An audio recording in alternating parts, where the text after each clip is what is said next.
Good afternoon! Today we continue our series of walkthroughs of the Magic Kingdom Park. Today's walkthrough is Tomorrowland. The first of many visual cues that you were in Tomorrowland is the changing of the cement and all of the decorations to a futuristic theme.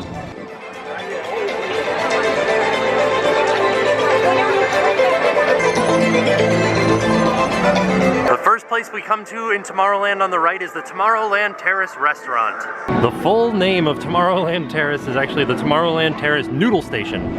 I did not know that. Tomorrowland Terrace used to be known as the Plaza Pavilion when Cosmic Ray's Starlight Cafe, another restaurant in Tomorrowland, was called the Tomorrowland Terrace. One of the things that you can experience in the Tomorrowland Terrace is the Wishes Fireworks Dessert Party. That is $49 per adult and $29 per child.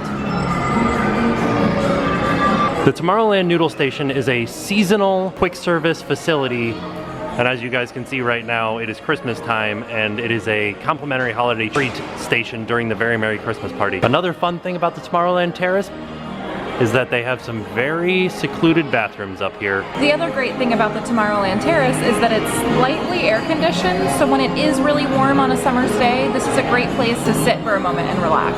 And there is another entrance to Tomorrowland Terrace from Main Street, USA, just past the Plaza Inn restaurant. As you walk into Tomorrowland, you'll see Tomorrowland Terrace on your right, but the first attraction that you come to is Stitch's Great Escape on your left. The building that houses Stitch's Great Escape was home to Flight to the Moon from 1971 to 1975, Mission to Mars from 1975 to 1993, Extraterrestrial Alien Encounter from 1995 to 2003, and is currently home to Stitch's Great Escape. Stitch's Great Escape is a ride for the whole family. The height restriction is 40 inches. Directly across the path from Stitch's Great Escape is Monsters, Inc. Laugh Floor. The building that houses this attraction started out as Circle Vision 360, housing such films as America the Beautiful from 71 to 74, then again in 75 to 79, Magic Carpet Round the World from 74 to 75, then again in 79 to 84, America's Journeys from 84 to 94, and The Timekeeper from 94 to 06, after which it was replaced with Monsters, Inc. Laugh Floor. Monsters, Inc. Laugh Floor is an interactive show, so although it's not a typical attraction in the sense that you're moving, it is very interactive. You can even text them jokes, which they will use in the show. As you come around the corner from Monsters, Inc. Laugh Floor, on your right, you'll see Buzz Lightyear's Space Ranger Spin. This is an interactive adventure in which you travel aboard a slow-moving spaceship that you can spin while helping Buzz Lightyear battle the evil Emperor Zurg. This ride usually has a fairly long line. It's very popular because there is no height restriction, so the whole family can ride. The building that houses Buzz Lightyear's Space Ranger Spin started out as If You Had Wings from 72 to 89, but changed its name to If You Could Fly from 82 to 89.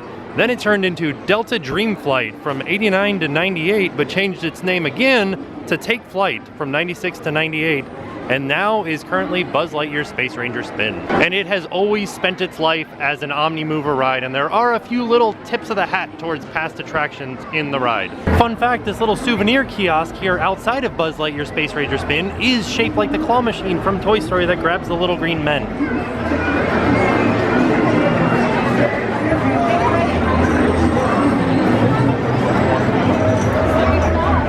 The next thing you come to on the right is a character meet and greet for Buzz Lightyear. This is actually really neat. Buzz Lightyear is doing sign language with them.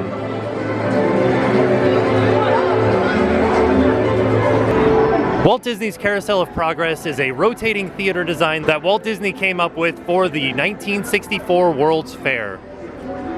The theater actually rotates around the stage. Walt Disney's Carousel of Progress opened in 1975 for Phase 2 of Tomorrowland.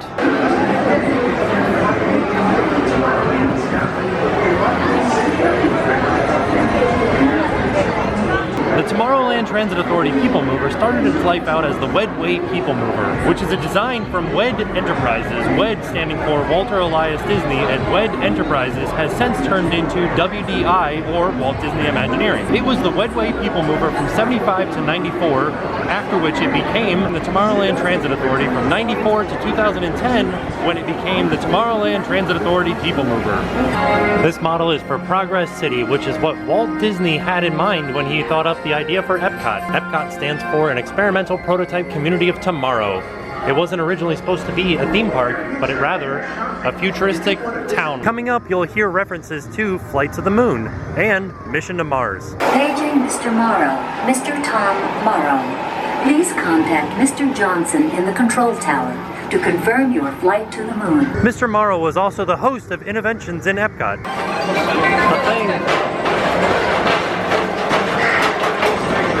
This is Buzz Lightyear. Report to your Star Cruiser and join me on this daring space mission. As an honorary space ranger, you'll use your own personal laser cannon to save the entire galaxy. Outside of the People Mover, you'll find Robo News, and if you look inside, you see Stitch escapes as the headline, and the entire newspaper is written in Stitch's language. Underneath Astro Orbiter and the loading station for the People Mover is the lunching pad, right in the center of Tomorrowland. Here at the lunching pad, you can get a hot dog or a Coney Island hot dog. You can even get drinks, sweet cream cheese pretzels, assorted chips, or a Mickey pretzel.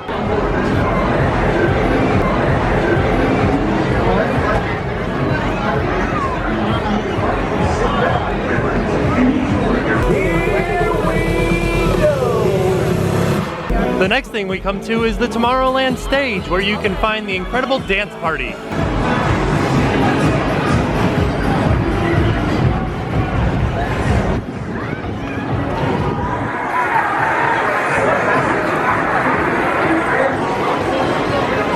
The next thing that we come to is a nice face painting station and a nice bathroom. This is actually the lower floor of what used to be the Tomorrowland Skyway station, which was a gondola type ride that took you all the way across the park to Fantasyland. On the right, you'll find Space Mountain. Space Mountain is a thrilling, high-speed, turbulent roller coaster type ride in the dark that includes sharp turns, sudden drops, and stops. Space Mountain also has a height restriction of 44 inches. Fun story about Space Mountain. When I was in middle school, I came to Disney World for a physics field trip, and we got to ride Space Mountain with the lights on. And let me just tell you, I have never been more scared in my life. I'm actually afraid of the ride to this day. So there you go. When you're in the queue for Space Mountain, make sure you look for references to Starport 75, because Space Mountain was built in 1975, so they use that as a little nod to the year that it was built. As you're exiting Space Mountain, you have to go through the Tomorrowland Lighten Power Company, which is the gift shop for Space Mountain. A fun theming aspect of Tomorrowland that is in direct correlation with the Tomorrowland Lighten Power Company are the palm trees in the middle of Tomorrowland. Let's go have a look and I'll explain why. They are used by the Tomorrowland Lighten Power Company to harvest energy and store them in these little coconuts. And as you can see, this one palm tree does not have its leaves fully extended, and it doesn't have the little coconuts on it because it has already harvested its energy, and they have taken the coconuts off and taken them over to the Tomorrowland Power and Light Company and used them to power all of Tomorrowland, according to the story. So let's go have a look inside the Tomorrowland Light and Power Company to see what kind of wares they have. The Tomorrowland Light and Power Company recently became the home to D-Tech On Demand, which is where you can customize your magic bands and even make phone cases.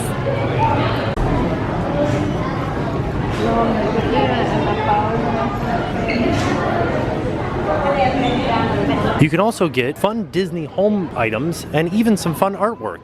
To the left of the Tomorrowland Light and Power Company, you'll see a path that will take you directly to Fantasyland. If you've been to Mickey's Not So Scary Halloween Party, this is also one of the candy paths. It should also be noted that there is a smoking section on this path.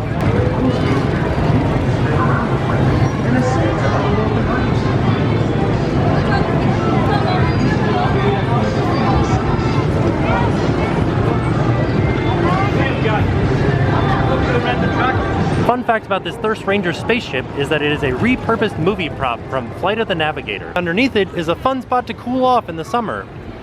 Or in winter.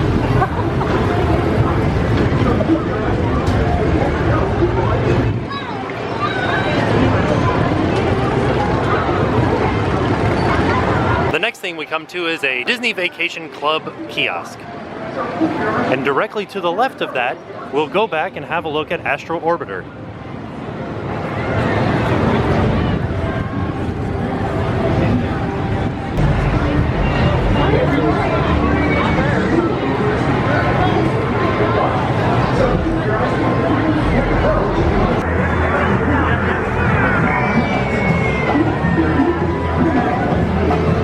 Astro Orbiter is an original attraction to Tomorrowland that's fun for the whole family. Another fun little hidden gem in Tomorrowland is the Metro phone, which apparently isn't working today, but we're supposed to be able to dial random phone numbers and get like fun messages. From the Metro phone, we walk directly to our right. We come over to the Tomorrowland Kugelball.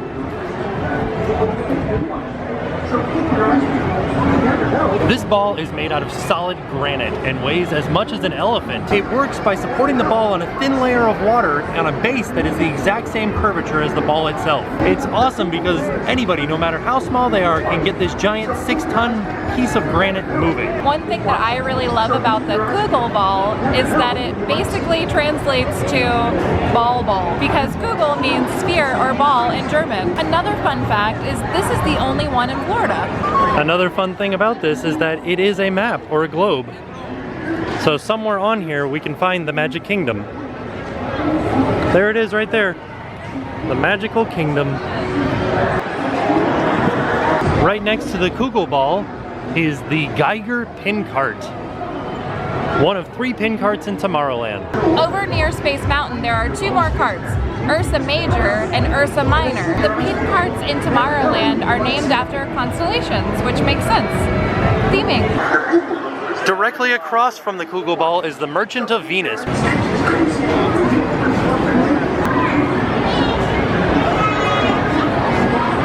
So currently, because we are awaiting the new Star Wars film to come out, this store is full of Star Wars stuff, but as you can see, there are still some nods to Stitch in here.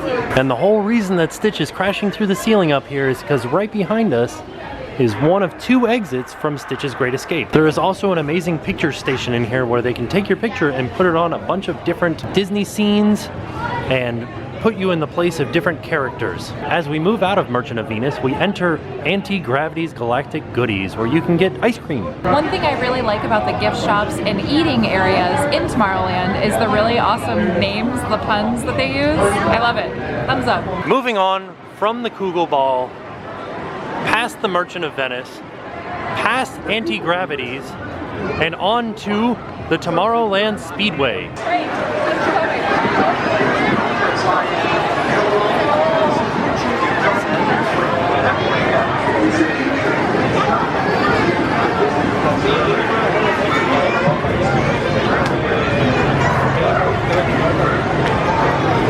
A fun thing that you will find outside of the Tomorrowland Speedway is a lamp that during certain times of the day casts a Mickey-shaped shadow on the ground. It's not the right time of day right now, or else we would show it to you. The Tomorrowland Speedway started out as the Grand Prix Speedway and then turned into the Tomorrowland Indy Speedway and is now just the Tomorrowland Speedway. This used to be one of my favorite rides as a kid. I still like going on it, but one of my favorite things to do is to break the rules and hit the person ahead of me, because that was usually my brother. Moving on from Tomorrowland Speedway, we go right across the path to Mickey's Star Traders.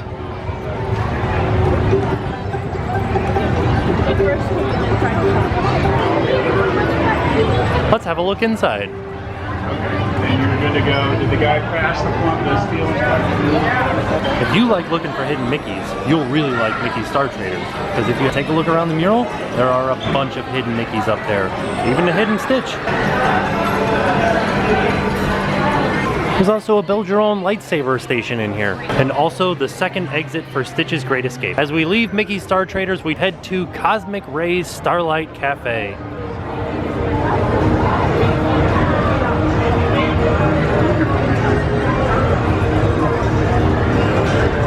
Let's go have a look inside.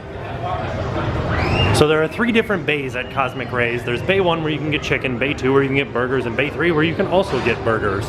Let's have a look at the menu inside. Here's the menu for Bay 1. All right, you have to help me try to find everything.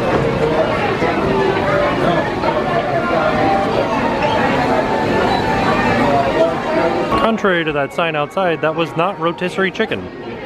Let's go see what Bay 2 has.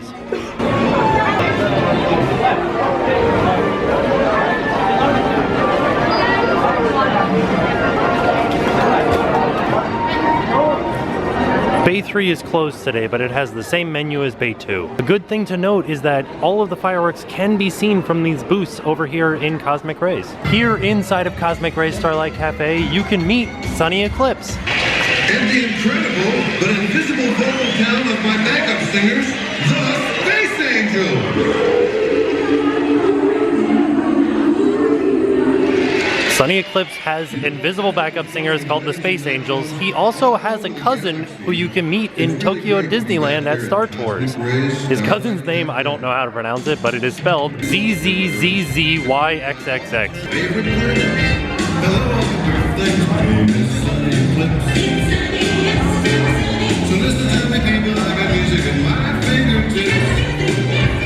Another fun fact about Sunny Eclipse is that if you look above his stage, you'll see a dome which houses Sunny Eclipse when he's not in use, such as during the Very Merry Christmas Party.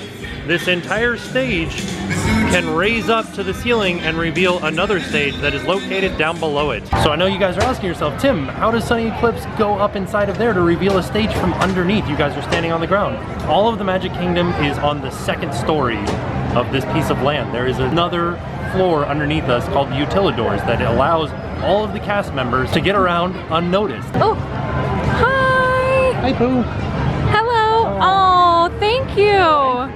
Bye! Aw, that was so great! Here comes Tigger. Oh, bye Tigger! As our day at Magic Kingdom ends, that concludes our walkthrough tour of all the attractions in Tomorrowland. Thank you guys for coming to Tomorrowland with us, and if you guys like these videos, make sure you give the video a thumbs up down below.